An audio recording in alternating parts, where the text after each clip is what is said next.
টিভিতে মুখ দেখাতে নাটক হচ্ছে। বিকাশ ভবনে আন্দোলন করে কোর্টের রায় বদলানো যাবে না, চাকরিহারাদের তোপ ববির। বিকাশ ভবনের সামনে চাকরিহারারা নাটক করছেন, তারা আসলে টিভিতে মুখ দেখাতে চান। শনিবার এমন মন্তব্যই করলেন রাজ্যের পুর ও নগরায়ণ মন্ত্রী ফিরহাদ হাকিম। তিনি জানিয়েছেন, মুখ্যমন্ত্রী মমতা বন্দ্যোপাধ্যায় চাকরিহারাদের আশ্বাস দিয়েছিলেন, তার উপর ভরসা রাখলেই সমস্যার সমাধান হয়ে যেত। অনেকেই তা করেছেন, কিন্তু কিছু মানুষ এখনো আন্দোলন করে যাচ্ছেন।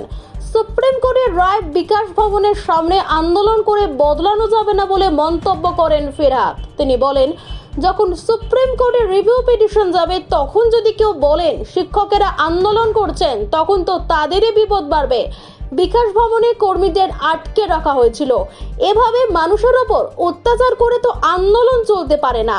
দুর্নীতির বিষয়টি সুপ্রিম কোর্ট দেখছে, তারা যা বিচার করেছে সেটা তারাই বদলাতে পারে।